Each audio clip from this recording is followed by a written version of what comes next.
अस्सलाम वालेकुम। I am Ehsan Satti. Welcome to tuition X YouTube channel. आज हम लोग सिंपल हार्मोनिक मोशन स्टडी करेंगे। Let me share my screen with you guys and enable the annotate option. So currently हम लोग study कर रहे हैं फिजिक्स क्लास 10th का unit 10 which is called simple harmonic motion. इसका जो फर्स्ट टॉपिक है वो है जी सिंपल हार्मोनिक मोशन। सेक्शन 10.1 है। शुरू का जो पैराग्राफ है इसमें थोड़ा सा बैकग्राउंड की बात होगी कि चैप्टर्स में हम स्टडी क्या करना चाहेंगे। उसके बाद सिंपल हार्मोनिक मोशन स्टार्ट हो जाता है 10.1 से कुछ इसके और यूजली जो रियलिटी है, let's talk, let's be honest with each other.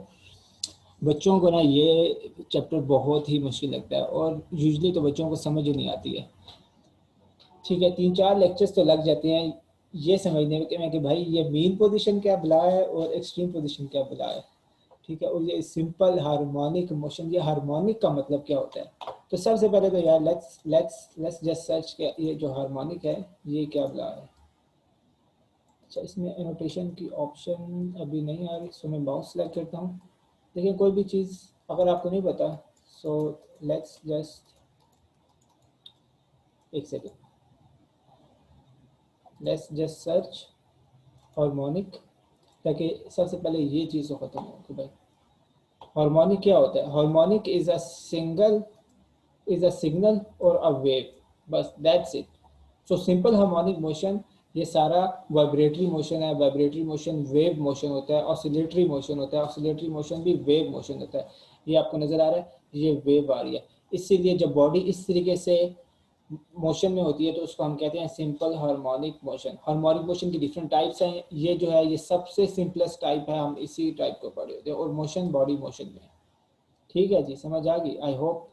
जो आई होप एक बहुत बड़ा जो मिस्ट्री होती है ना कि ये हार्मोनिक ये असल बुला है क्या, तो आई होप वो खत्म हो चुकी है। ऐसे हम बच्चे बहुत डरते हैं इस नाम से।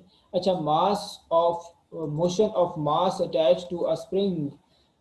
बच्चे कहते हैं ये क्या भला होती है, mass attach to a spring. Mass का मतलब यार कोई भी चीज़ आपने उठाई है जिसका मास है, मोबाइल फोन उठा लिया, कोई पेन की कैप उठा ली, यहाँ पर इन्होंने एक छोटा सा वुडन पीस उठा लिया, उसको भी इन्होंने बना लिया है, स्क्वायर बना लिया है। सो ये जस्ट एक सिंपल सा मास है और इसको अटैच कर दिया स्प्रिंग के साथ। स्प्रिंग को इन्होंने फास्ट कर दिया है एक सपोर्ट के साथ या वॉल के साथ, और ये हॉरिजॉन्टल है। हॉरिजॉन्टल, इस तरह की मोशन को हॉरिजॉन्टल कहते हैं। ऊपर से नीचे जो मोशन हो रहा है उसको वर्टिकल मोशन कहते हैं। ठीक है। अच्छा, एक और बात भी यहाँ पर आती है, फ्रिक्शन लेस कहीं लिखा आएगा, हॉरिजॉन्टल फ्रिक्शन लेस सरफेस। बच्चों, हॉरिजॉन्टल फ्रिक्शन लेस, भाई अभी हमने लास्ट चैप्टर में बताया था कि डैम्पिंग भी पढ़ेंगे। सेक्शन 10.2 होता है डैम्पिंग का। ठीक है, तो डैम्पिंग का मतलब ये होता है कि जी ऑसिलेशंस को आहिस्ता आहिस्ता ख़त्म कर देते हैं। यहाँ पर हम लोग for the sake of understanding इसमें ये सारे वेरिएबल्स हम हटा देंगे ताकि फिर बीच में डैम्पिंग का फैक्टर्स भी ना आ रहा हो, फिर आप उसको भी स्टडी ना करें हो। तो जब आप सिंपल हार्मोनिक मोशन कहते हैं उसमें आप बाकी चीज़ें निकाल के सिर्फ और सिर्फ सिंपलेस्ट मॉडल को स्टडी कर रहे होते हैं। सो यहाँ पर हम लोग अज्यूम करेंगे कि भाई कोई फ्रिक्शन नहीं है, कोई एयर फ्रिक्शन नहीं है, कोई सरफेस फ्रिक्शन नहीं है और ये काम चल रहा है। ठीक है, उसके बाद है कि मेन पोजीशन। हाँ जी, जब आपने पोजीशन ए है, इसमें जी हो क्या रहा है, पहले मैं इलस्ट्रेशन एक्सप्लेन करूँ। इस इलस्ट्रेशन के 3 पार्ट्स हैं। ठीक है जी। अच्छा जी, ये जो पोजीशन है ये दरमियान में, इसको पोजीशन ओ कह रहे हैं। Let me enable my spotlight. इसको ओ कह रहे हैं, ये ए है जो राइट साइड पर है, ये बी है। ओ से बी के दरमियान में डिस्टेंस एक्स है, ओ से ए के दरमियान में डिस्टेंस क्या है जी, एक्स है। जो इलस्ट्रेशन ए है वो शो कर रही है कि जी जब बॉडी अपने it's minding its own business, जब इसके साथ कोई भी आगे पंगा नहीं कर रहा था, बॉडी अपनी जगह पर बैठी थी, उसमें फोर्स क्या थी, F0 है, डिस्प्लेसमेंट भी कोई नहीं है, अपनी जगह पर इस तरीके से बैठी हुई है। आप आए हैं जी, आप फोर्स लगा के ले गए हैं, आपने क्या लगाया, फोर्स लगाई है। और आपने बॉडी को, जब बॉडी पे फोर्स लगती है यूजली वो डिस्प्लेस होती है। सो ये बॉडी डिस्प्लेस हुई, ओ से ये अब डिस्प्लेस होकर कहाँ पे चली गई, पोजीशन ए के पे चली गई है। ठीक है, फोर्स आपने लगाई है, फोर्स का मैग्नीट्यूड क्या था, एफ। अब इसको छोड़ेंगे क्या होगा, क्या ये अपनी जगह बढ़ाएगा, नहीं, ये अपनी जगह से ये दोबारा फोर्स लगेगी, स्प्रिंग स्प्रिंग ने अपने अंदर एनर्जी स्टोर की होगी पोटेंशियल एनर्जी की फॉर्म में। अच्छा ये सारी चीज़ें यहाँ पर नहीं आ रही, मैं थोड़ा सा बस पीछे ना थोड़ा सा आपको अंडरस्टैंडिंग के लिए ये चीज़ें बता रहा हूँ, फिर हम लोग स्टडी करेंगे जो आसान तरीके से इसने पढ़ाया। पोटेंशियल एनर्जी स्टोर है, एनर्जी की वजह से जी ये इस मास को अपनी तरफ फोर्स लगाकर खींचेगा और ये फोर्स अंदर की तरफ आए, जो रिसीव फोर्स को कहते हैं जी रिस्टोरेशन फोर्स। बच्चे जी रिस्टोरेशन फोर्स वो होती है जो एक्सट्रीम पोजीशन से बॉडी को या डिफॉर्म पोजीशन से बॉडी को डिस्प्लेस पोजीशन से अपनी जो है जी जो रेस्ट पोजीशन है वहां पर लेकर आती है। ये फोर्स करती है, इसकी कोशिश होती है कि बॉडी की तरह मीन पोजीशन पर आए, अब ये वहां पर ही लेके जा रही थी। बट मसला क्या होता है, हमने एक चीज पढ़ी है इनर्शिया, इनर्शिया ठीक है, इसी तरीके से Newton third law of motion भी पढ़ा है। सो यहाँ पर आकर ये रुकती नहीं है, ब्रेक्स नहीं लगती है, ये बॉडी स्पीड अप होकर दूसरी साइड पर चली जाती है, यहाँ पर आ जाती है, ठीक है। सो ये क्या है कि दोबारा डिस्प्लेसमेंट हो जाती है। अब वो पहले वो हमने उसको खींचा था, अब उसको हम कंप्रेस कर रहे हैं, ठीक है, एक्सटेंड किया था पहले, now we are compressing it, और ऑटोमेटिकली हो रही है। हमने यहाँ पर अब कुछ काम नहीं किया भाई, हमने बस वो खींचा था उसके बाद छोड़ दिया, कोई सरफेस में फ्रिक्शन नहीं है जिसकी वजह से अब ये ऑसिलेट किए जा रही है। सो दोबारा ये गई, फिर दोबारा फोर्स लगी, इस दफ़ा फोर्स की डायरेक्शन किस तरफ है जी, इस साइड पर ओ की, यहाँ पर भी अगर आप देखें जाए सो यहाँ पर लेफ्ट साइड पर फोर्स लग रही है, यहाँ पर राइट साइड पर लग रही है, बट रियलिटी ये है कि जी फोर्स की डायरेक्शन किस तरफ है, ओ की तरफ, मेन पोजीशन की तरफ है। सो इसलिए इसको रिस्टोरेशन फोर्स होती है। फिर एक बुला आती है जी ये चीज स्प्रिंग कांस्टेंट, ये क्या बुला है या स्प्रिंग कांस्टेंट कुछ नहीं होता, ये के की वैल्यू हम निकालते हैं, ओए होए होए होए ये क्या इतनी मुश्किल, उफ तौबा इतनी मुश्किल चीज़ें हैं, मुश्किल चीज़ें नहीं आसान सी चीज़ें हैं, दो तीन चीज़ें लग रही हैं, हम इसको स्टडी करके भी आसान आपके लिए बना देता हूँ। ये स्प्रिंग कांस्टेंट कोई चीज़ भी नहीं है, ये इस स्प्रिंग की स्ट्रेंथ होती है। जिस तरह गाड़ियों के बारे में आप बात करें, टोयोटा गाड़ी है, टोयोटा कोरोला, उसके जो स्प्रिंग हैं वो सख्त होते हैं, ठीक है, तो जब खड्डे में लगती है तो गाड़ी एकदम खड्डे में, और खड्डे में फिर उसकी परफॉर्मेंस भी थोड़ी आसान होती है। अब मेरे पास सुजुकी कार है, सुजुकी ले आना, उस पे उसके स्प्रिंग नरम होते हैं, जब वो खड्डे में लगती है तो जी वो इतना इतना ही होती रहती है। तो आप ये तो समझते हैं कि जी एक नरम स्प्रिंग में और एक सख्त स्प्रिंग में क्या डिफरेंस होता है। उस डिफरेंस को फिजिक्स में as a quantity, as a number के तौर पर रिप्रेजेंट करने के लिए हम लोग स्प्रिंग कांस्टेंट यूज करते हैं। हम ये बात समझ आ गई है, मतलब एक नरम स्प्रिंग लगाया और एक सख्त स्प्रिंग लगाया तो उसकी बेस के ऊपर स्प्रिंग कांस्टेंट चेंज हो जाएगा, ठीक है। स्टिफनेस का वर्ड यहाँ पर इस्तेमाल किया जा रहा है, नरम होने और सख्त होने का। रिस्टोरेशन फोर्स आ गई। अच्छा जी, उसके बाद ये थोड़ा सा बीच में एक्सप्लेन करता है कि भाई जो मैंने अभी सारी बात बताई ना, यहाँ से यहाँ जाएगा, यहाँ से यहाँ जाएगा, एफ यहाँ लग रही है, वो लग रही है, इस पूरे एरिया में बस वो बात एक्सप्लेन हो रही है, नथिंग एल्स, ठीक है। और बच्चे कह रहे थे ओए होए होए होए ये क्या बुला है। फिर मैंने अभी बात की थी ना potential energy, potential energy, energy दो तरह की हम पढ़ते हैं, काइनेटिक एनर्जी और पोटेंशियल एनर्जी। 9th क्लास में जो भी चीज़ें हम पढ़े थे यूजली वो काइनेटिक एनर्जी के बराबर थी, ठीक है। अब हम लोग जो क्लास 10th होती है इसमें हम लोग पोटेंशियल एनर्जी के बारे में ज़्यादा चीज़ें पढ़ी होती हैं और साथ में काइनेटिक एनर्जी भी पढ़ी होती हैं, बिकॉज यू नो एनर्जी जो है वो इंटरचेंजेबल है। यहाँ पर भी आपको ये भी नजर, इंटरचेंजेबल मतलब काइनेटिक एनर्जी कन्वर्ट हो जाती है पोटेंशियल एनर्जी में, पोटेंशियल एनर्जी कन्वर्ट हो जाती है काइनेटिक एनर्जी में।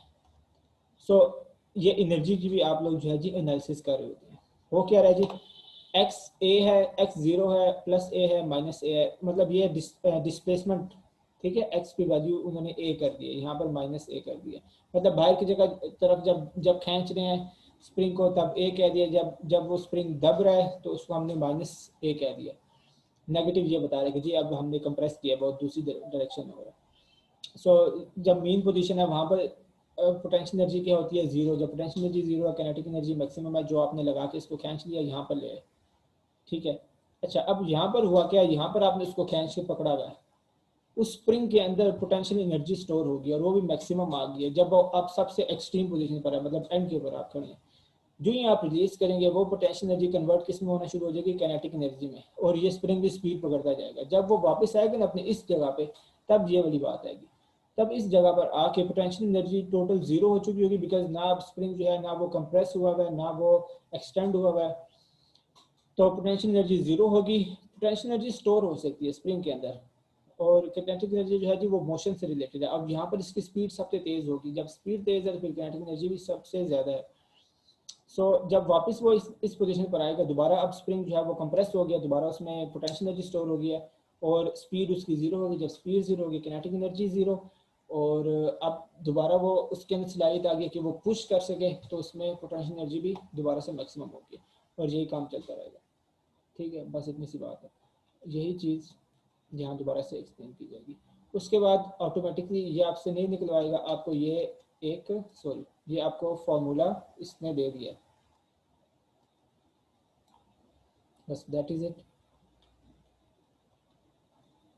सो ये सारी चीज़ें होगी। उसके बाद हम लोग एक सेपरेट वीडियोस में हम लोग पढ़ेंगे बॉल एंड बॉल सिस्टम और motion of a simple pendulum, and then we will have another video about damped oscillations. ठीक है जी। सो आज की जो वीडियो है इसमें जस्ट हम लोग सिंपल हार्मोनिक मोशन पढ़ेंगे 10.1 और इसकी एक एग्जांपल पढ़ेंगे, mass attach to a spring. So let's start. I hope चीज़ें पहले से मैंने ब्रेक डाउन इसलिए की हैं कि आपके लिए आसानी हो जाए। ठीक है जी।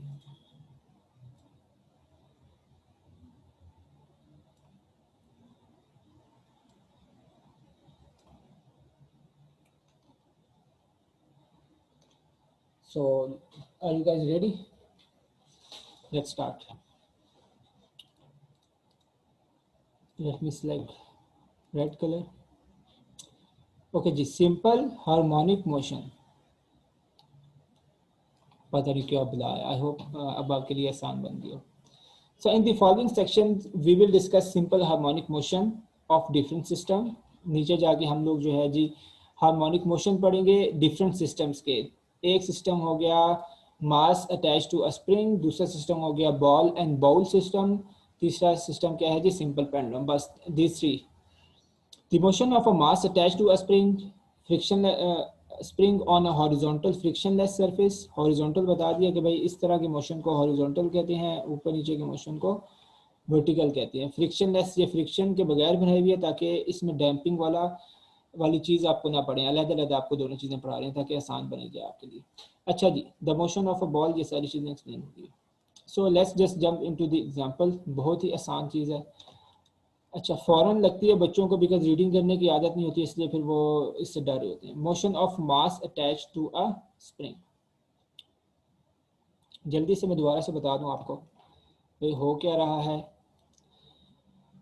हाँ, ये एक दीवार है जिसके ऊपर एक स्प्रिंग को अटैच किया गया है। उसके दूसरे एंड के ऊपर एक इन्होंने कोई भी मास उठा लिया है, छोटी सी एक वुडन क्यूब उठा लिया है, उसका मास m है, स्मॉल m है। ठीक है। अच्छा जी, जो मीन पोजीशन है ये वाली आ गई, ये दरमियान वाली पोजीशन ये मीन है, और ये दो पोजीशनें क्या हैं जी एक्सट्रीम पोजीशंस हैं। इन दोनों के दरमियान को जो डिस्टेंस है उसको क्या कहते हैं जी x कहते हैं, ये उसने मेंशन किया हुआ है x। ठीक है। यहाँ पर x की वैल्यू क्या होगी 0, बिकॉज यहाँ पर मीन पोजीशन पर पड़ा हुआ है, जितना मीन पोजीशन दूर होगा उतनी x की वैल्यू होती जाएगी। ठीक है जी, समझ आ गया। यहाँ पर भी x होगी और इधर भी x की वैल्यू होगी जो कि इसने यहाँ पर डोनेट किया हुआ। और ये दो मतलब मेन पोजीशन से इसको खींच के लेके जाएंगे एक्सट्रीम पोजीशन में, वहाँ पर छोड़ेंगे, ये दोबारा मेन पोजीशन पर आएगा, इनर्शिया की वजह से रुकेगा नहीं, दोबारा एक्सट्रीम पोजीशन पर आएगा, फिर वापस आएगा, यही काम होता रहेगा, फ्रिक्शन कोई नहीं है। सो बार बार एक्स आता जाएगा। एफ क्या है? एफ देखें, जब ये अपनी जगह पर पड़ा हुआ था, बिफोर हमने इसके साथ पंगा किया था, एफ इसके ऊपर कोई फोर्स नहीं लग रही थी। फोर्स क्या थी शुरू में? 0। फिर हम आए, हम लोगों ने जाके बैठे बिठाए इसके साथ ही इसको पकड़ के खींचना शुरू कर दिया और खींच के एक्सट्रीम पोजीशन पर ले गए। जो हमने फोर्स लगाई उसको सिंबॉलिकली उसको रिप्रेजेंट करने के लिए हमने उसको एफ कह दिया। ठीक हो गया। लेकिन ये वो वाली फोर्स नहीं है जो हमने लगाई है। अब यहाँ पर जब हमने इसको छोड़ा है ना, अब ये अपनी जगह पर नहीं रहेगा, ये अपनी जगह से किधर जाएगा? मेन पोजीशन की तरफ जाने की कोशिश करेगा। न्यूटन का थर्ड लॉ ऑफ मोशन कहता है कि जी थर्ड लॉ नहीं, first law of motion I think कहता है, या जो भी लॉ है। सो वो कहते हैं कि भाई बॉडी अगर रेस्ट के ऊपर है वो रेस्ट पर ही रहेगी, अगर वो मोशन में आ गई है रेस्ट से तो उसका मतलब है उसके ऊपर कोई ना कोई फोर्स एक्टिविटी। अगर हमने इसको यहाँ पर लाके छोड़ा, इसको यहाँ पर ही रहना चाहिए था, लेकिन ये यहाँ से अंदर की तरफ जा रहा है, इसका मतलब क्या है? इसको अंदर की तरफ कोई फोर्स इसके ऊपर एक्सर्ट हो रही है। उस फोर्स की को एफ से डोनेट हमने किया कि उसका मैग्नीट्यूड कितना होगा? उतना ही होगा जितना हमने लगा के उसको खींचा। उसकी डायरेक्शन क्या होगी? उसकी डायरेक्शन होगी मीन पोजीशन की तरफ। बॉडी जब मीन पोजीशन पर आएगी यहाँ पर रुकेगी नहीं, ब्रेक्स नहीं लगेंगी और ऑटोमेटिकली आगे चली जाएगी। दोबारा जब यहाँ पर आएगी, जब ये फुल्ली कंप्रेस्ड हो जाएगा स्प्रिंग, तब ये बॉडी जो है जी वापस आने की कोशिश करेगी अपनी मेन पोजीशन की तरफ दोबारा से। दोबारा जब फोर्स लगेगी वो क्या होगी, एफ होगी। डायरेक्शन क्या होगी, इसकी डायरेक्शन किस तरफ है, मेन पोजीशन की तरफ, इसकी डायरेक्शन किस तरफ है, मेन पोजीशन की तरफ। सो ये चीज़ है, यहाँ पर हम ये स्टडी करने लगे। ठीक है जी, one of the simplest types of oscillatory motion, oscillatory motion I hope समझ आ गई हो। फिर भी आपके लिए जस्ट फॉर यू एक दफ़ा इसका मैं आपके लिए गूगल पे तर्जुमा भी निकालने की कोशिश करता हूँ। रेपिटेटिव वाइब्रेशन, ठीक है जी, अब परेशान नहीं होता, एक बार बार ऐसी वाइब्रेशन जो बार बार होती हो उसको कहते हैं जी ऑसिलेटरी मोशन। ठीक है जी, oscillatory motion is that one of the simplest types of oscillatory motion is that of horizontal mass spring system, जो हम पढ़े हैं ये एक सिंपलेस्ट टाइप है ऑसिलेटरी मोशन की। अब ये पूरी आपको असेंबली एक्सप्लेन कर रहा है यहाँ से लेकर यहाँ तक, ये बातें मैंने आपको पहले से बता दी। If the spring is stretched और compressed through a small, if a spring, ये जो स्प्रिंग है इसको स्ट्रेच कर रहे हैं, स्ट्रेच करें का मतलब खींच के यहाँ से यहाँ पर लेकर आ रहे हैं, या फिर आप इसको कंप्रेस कर रहे हैं through a small displacement x, main position से डिस्प्लेस करके एक्सट्रीम पोजीशन पे ले गए और वहां पर वो क्या लग गया, एक्स। ठीक है, फ्रॉम इट्स मेन पोजीशन, दोबारा वही बात है कि it exerts a force F on the मास, ये अपने मास के ऊपर क्या लगाता है जी, फोर्स लगाता है एफ। अब यहाँ पर ये चीज है जो फर्स्ट इंपॉर्टेंट चीज हम पढ़ने लगे हैं, ये चीज हुक्स लॉ। ठीक है, ये फोर्स क्यों लगी, इसकी डायरेक्शन किस तरफ है, this is done according to Hooke's law. According to Hooke's law, this force is directly proportional to the change in the length of x of the spring. आपने एक स्प्रिंग लिया है, उसको अगर आप थोड़ा खींचेंगे तो एक एक स्प्रिंग लिया है, उसके आगे मैंने जी ये चीज़ लगा दी है। ठीक है, ये एक पेन है। सो स्प्रिंग दिया है, स्प्रिंग यहाँ पर बांधा हुआ मैंने, उसको मैंने खींचा है, छोड़ा है तो जी वो लेकर आएगा वापस। लेकिन अगर मैं उसको स्ट्रेच कर दूर लेके जाऊँ तो हमें पता है कि जी वो ज़्यादा जल्दी वापस आएगा। वो आप लोग रबर बैंड के साथ रबर बैंड को तोड़ के एक दूसरे को मार रहे होते हैं, करीब से मारो ज़्यादा जोर पे नहीं लगता, दूर से मारो तो ज़्यादा जोर पे लगता है। सो हुक्स लॉ वहाँ पे अप्लाई हो रहा होता है। ठीक है, अकॉर्डिंग टू हुक्स लॉ कि जी जो फोर्स होगी ना वो डायरेक्टली प्रोपोर्शनल होगी, जो फोर्स ये एफ है ये डायरेक्टली प्रोपोर्शनल होगी कि आपने कितना उस स्प्रिंग को स्ट्रेच किया है या कंप्रेस किया है या फिर इन अदर वर्ड्स एक्सटेंड किया है अपनी मेन पोजीशन से। ठीक है जी, सो वहां से ये बन जाएगा F is directly proportional to X आएगा। अगर मैं यहाँ पर व्हाइट बोर्ड खोल के लिख दूँ ताकि बच्चे परेशान ही ना होते रहें, F is directly proportional to X. जब इसको चेंज किया so F is equals to minus K और एक्स आ गया, इज इक्वल्स टू मैं डालना भूल गया था, सॉरी मेरी राइटिंग जो है आज मेरे पास पेन नहीं है, सो आपको गुजारा करना होगा। ठीक है जी, सो अब ये माइनस का साइन कहाँ से आया, माइनस का साइन क्या रिप्रेजेंट कर रहा है, let's see this, where X is the displacement, X कहाँ से है, एक्स वही डिस्प्लेसमेंट है जो हुई है फ्रॉम इट्स मेन पोजीशन ओ से, और k is the constant called spring constant, k spring constant which is defined as k is equals to minus f by k। दोबारा से मैं आपको जरा लिख के दिखा दूं। सो अब क्या होगा जी, इस x को आप वहां पर ले जाएंगे, माइनस का साइन भी उधर चला जाएगा, सो k, और उसके बाद आप जब हॉरिजॉन्टली फ्लिप करेंगे तो k is equals to minus of X F divided by x।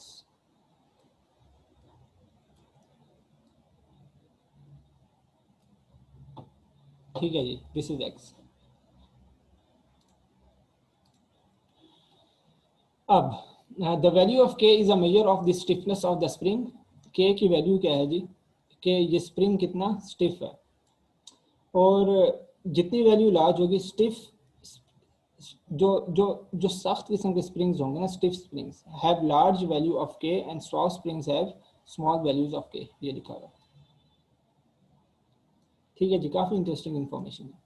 Now अब हम इसको आगे चलाएंगे, हम यहाँ पर क्या कर सकते हैं, F usually due to second law of motion we know that F is equal to M A. ठीक है, सो यहाँ पर एफ की जगह पर हमने लगा दिया क्या, एम ए इंसर्ट कर दिया है। और अब क्या हुआ हमारे पास K is equal to minus M A divided by X. So हमने यहाँ पर in terms of acceleration where A is acceleration, so in terms of acceleration अगर हमने एक्सप्लेन करना है इसको, सो क्या होगा, this X will go to this side and नीचे आ जाएगा दूसरी साइड पर, माइनस भी उधर चला जाएगा, और जब इसको हॉरिजॉन्टली फ्लिप करेंगे तो A is equal to minus K divided by M into X. और फिर इसको दोबारा से क्या कहते हैं जी, डायरेक्टली प्रोपोर्शनल जब किया है तो वो A is directly proportional to X आ गया। यहाँ पर दोबारा माइनस क्या शो कर रहा है कि एक्सेलरेशन फोर्स की डायरेक्शन जो होती है वही एक्सेलरेशन की डायरेक्शन होती है। फोर्स, और ये किस तरफ लग रही होगी, फोर्स मीन पोजीशन की तरफ लग रही होगी, मीन पोजीशन की तरफ लग रही है। एक्सेलरेशन भी किस तरफ हो रही होगी, मीन पोजीशन की तरफ हमेशा हो रही होगी। It means that the acceleration of mass attached to a spring is directly proportional to its displacement from the mean position। यहाँ पर हमने हुक्स लॉ को ही किया क्या है, हमने हुक्स लॉ से स्टार्ट किया और उसको प्रूव किया हमने कि भाई वो जो हम रबर बैंड्स एक दूसरे को मारते थे, जितना हमने उसको अपनी मीन पोजीशन से उसको हमने स्ट्रेच किया होगा और उतना ही तेजी से जाके वो लगेगा। वो सिंपल सा काम यहाँ पर हो रहा है। Hence the horizontal motion of a mass spring system is an example of simple harmonic motion। अभी हमने सिंपल हार्मोनिक मोशन की कंडीशंस नहीं पढ़ी हैं, वो हम नेक्स्ट में जाके पढ़ेंगे। अब यहाँ पर हमने इन टर्म्स ऑफ फोर्स और एक्सेलरेशन डिस्कशन की है। नाउ अब हम लोग इन टर्म्स ऑफ देखें, एक्सेलरेशन या मोशन काइनेटिक एनर्जी से आता है, फोर्स जब वो कंप्रेस और उस फॉर्म में हो रही थी, स्ट्रेच फॉर्म में होती है, तब वो पोटेंशियल एनर्जी की फॉर्म में एनर्जी होती है। तो अब हम इन टर्म्स ऑफ एनर्जी इसको डिस्कशन करेंगे। पहले तो ये बता दें कि जी वो फोर्स के ऊपर थोड़ी सी बात करेगा, उसके बाद नीचे से स्टार्ट करेगा, पोटेंशियल एनर्जी की बात करेगा। ठीक है जी। द नेगेटिव साइन जो लगा था वो, it means that the force exerted by the spring is always directed opposite to the displacement of the mass. Displacement हमेशा मेन पोजीशन से ऑपोजिट डायरेक्शन में होती है और फोर्स भी हमेशा ऑपोजिट डायरेक्शन में लग रही होती है। अगर डिस्प्लेसमेंट राइट साइड पर हुई है तो फोर्स लगेगी लेफ्ट साइड के ऊपर, अगर डिस्प्लेसमेंट लेफ्ट साइड पर हुई है तो फोर्स लगेगी राइट साइड के ऊपर। ठीक है जी।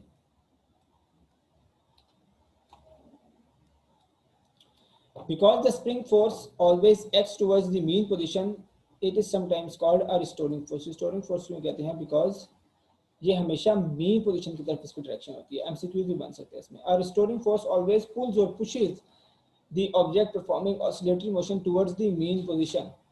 Now अब टॉपिक थोड़ा सा चेंज हो जाएगा। Now we will discuss it in terms of energy। बहुत ही सिंपल सी चीज़ है, ऑलरेडी मैं एक्सप्लेन कर चुका हूँ, आसान, और दोबारा से हम इसको अब रीड भी करते हैं। So initially the mass m, सो शुरू में क्या होता है, ठीक है, ये इलस्ट्रेशन आप देख लें इसमें क्या हो रहा है। इनिशियली क्या हुआ जी, आराम से जब हम पहुंचे थे इस सिनेरियो में, ये जो मास है जिसकी वैल्यू, जिसका सिंबल क्या है जी, m is at rest, rest में है और मीन पोजीशन पर है जो कि क्या है जी, o है। एंड द रिजल्टेंट फोर्स में, जब ये मीन पोजीशन पर पड़ा हुआ है, हिल नहीं रहा, मोशन नहीं है, तो इसका मतलब है इसकी फोर्स क्या है जी, zero. Resultant force on the mass is zero. Resultant क्या मतलब है, इसको में भी डिफरेंट साइडों से फोर्स लग रही है, वो सारी एक दूसरे को कैंसिल करके जीरो हो रही होती है, इसलिए रिजल्टेंट बता रहा है। सपोज द मास, अब आप आगे जी, आपने पकड़ के जी मास को पुल किया। Suppose the mass is pull through a distance x up to extreme position a and then released. आपने इसको जी पकड़ा, पुल किया, a तक लेकर गए और उसके बाद आपने छोड़ दिया। ठीक है, अब यहाँ पे energy, in terms of energy हम बात करेंगे। द रिस्टोरिंग फोर्स क्या होगी, जब आप उसको छोड़ेंगे, उसको खींच के यहाँ पे लेंगे, छोड़ेंगे, तो रिस्टोरिंग फोर्स जो होती है वो उसको पुल करेगी अपनी मीन पोजीशन की तरफ। The restoring force exerted by the spring, और वो फोर्स लग रही कहाँ से होगी, वो इस स्प्रिंग की वजह से लग रही होगी। On the mass will pull it towards the mean position. अब due to the restoring force the mass move backs towards the mean position. अब मसला ये मीन पोजीशन पर आ गया, बट उसमें इनर्शिया है और वो कोई चीज को रोकने वाली नहीं है, तो वो रुकेगा भी नहीं। The magnitude of restoring force decreases with the distance from the mean position and become zero at O. Force तो जीरो हो जाती है लेकिन मोशन अभी भी है। ठीक है जी, फोर्स उतनी थी, फोर्स ने जीरो तक, उस फोर्स, रिस्टोरिंग फोर्स क्या कहती है, मीन पोजीशन की तरफ पुल करती है। जब वो मीन पोजीशन पे बॉडी होगी तब फोर्स क्या होगी जी, जीरो। ठीक है, तभी हमने यहाँ पर ऊपर पढ़ा F is equal to 0 mean position के ऊपर। ठीक है जी। So the magnitude of the restoring force decreases with the distance from the mean position and becomes 0. However, the mass gains speed as it moves towards the mean position and the speed becomes maximum at O. अब बात उल्टी हो गई है भाई। जब मास आना शुरू हुआ था उसकी स्पीड बढ़ती जा रही थी और जब वो मीन पोजीशन पर आया तब वो मैक्सिमम होगी। And due to inertia the mass does not stop at the mean position but continues its motion and reaches the extreme position B। और वो रुकता नहीं है और वो B तक शूट कर जाता है। As the mass moves from the mean position to the extreme position, as the mass moves from the mean position O to the extreme position B, the restoring force acting on it towards the mean position steadily increases in strength। अब देखें mean position पर force 0 होगी, लेकिन जब वो आगे जाता जा रहा है तो दोबारा से फोर्स उसके ऊपर लगनी स्टार्ट हो जाएगी और वही फोर्स उसको आके स्टॉप करेगी पोजीशन बी के ऊपर, जहां पर डिस्प्लेसमेंट होगी -a होगी। ठीक है जी। Hence the speed of mass decreases as it moves towards the extreme position B. The mass finally comes to rest at the extreme position B. Ultimately the mass returns to mean position because दोबारा से restoring force लग रही है और उसको दोबारा से खींच के 0 पर लेकर आ रही है और यही काम होता रहेगा। अगर ये फ्रिक्शनलेस है तो अब जब एक दफा आपने स्टार्ट कर दिया अब ये काम हमेशा के लिए होता रहेगा। सो डंपिंग यूजली होती है, स्प्रिंग का काम ही डैम्प करना होता है। तो ये अगर आप रियल में इसको परफॉर्म करेंगे, आप खींचेंगे तो ये फौरन से 2 सेकंड मैक्सिमम में ना ये रुक जाएगा। अच्छा जी, एक और टिडबिट्स बहुत ही इंटरेस्टिंग इन्फॉर्मेशन है। आपका जो ह्यूमन एयर का जो ड्रम होता है, एयर ड्रम होता है, वो भी इसी तरीके से काम करता है, बिल्कुल एग्जैक्टली ऐसे ही काम कर होता है। लेकिन एक और बात है, अल्लाह ताला ने देखें किस तरीके से देखें अल्लाह ताला की कुदरत कैसी है। ह्यूमन ड्रम जो है वो 1 सेकंड में 20,000 दफ़ा तक ऑसिलेट कर सकता है। 20,000 दफ़ा तक। Wow, that's amazing. Okay जी, the process is repeated and the mass continues to oscillate back and forth about the mean position. Such motion of mass attached to a spring on a horizontal frictionless surface is known as simple harmonic motion. इस तरह की motion को क्या कहा जाता है जी? Simple harmonic motion कहा जाता है। अब इसका टाइम पीरियड निकालेंगे, आपको एक इक्वेशन पकड़ा देंगे ताकि आप जो है ना, आपको आदत ना पड़े सिर्फ थ्योरी पर चलने की। सिर्फ इतना सा काम यहाँ पर हो रहा है। The time period t of simple harmonic motion of mass m attached to a spring is given by the following: t is equal to 2 pi under root of m divided by k. Quick quiz: what is the displacement of object in simple harmonic motion when the kinetic energy and potential energies are equal? भाई question आ गया ना। So displacement क्या होगी जब simple harmonic motion की, जब kinetic energies और potential energies equal होंगी। देखें अब यहाँ पर देखें एक्सट्रीम पोजीशन के ऊपर क्या है जी? एक्सट्रीम पोजीशन के ऊपर काइनेटिक एनर्जी और पोटेंशियल एनर्जी बराबर नहीं है। मीन पोजीशन पर काइनेटिक एनर्जी पोटेंशियल एनर्जी बराबर नहीं है। ठीक है, ये जब दरमियान में कहीं डिस्प्लेसमेंट होगी ना x/2, उसकी डिस्प्लेसमेंट जब x/2 होगी तब जितनी काइनेटिक एनर्जी है उतनी ही पोटेंशियल एनर्जी होगी, हाफ हाफ होंगी दोनों। ठीक है जी। So the answer will be x divided by 2। अगर उन्होंने साथ में आपको एग्जांपल दी हुई है उसमें डिस्प्लेसमेंट उन्होंने x शो की है। ठीक है। सो आई होप आज के लेक्चर आपको समझ आया होगा। Kindly like this video, subscribe to our YouTube channel. If you have any question, you can contact us through our WhatsApp number जो कि नीचे गिवन है। हमारे फेसबुक और इंस्टाग्राम पेज के ऊपर भी आप डायरेक्ट मैसेज करके आप अपनी क्यूरीज हमें भेज सकते हैं। और अगर आप लोग लाइव क्लासेस अटेंड करना चाहते हैं तो काइंडली आप हमें कांटेक्ट करें उसी नंबर के थ्रू। सो या इस चैप्टर को दोबारा से स्टडी कीजिएगा, अपना ख्याल रखिएगा। अल्लाह हाफिज़।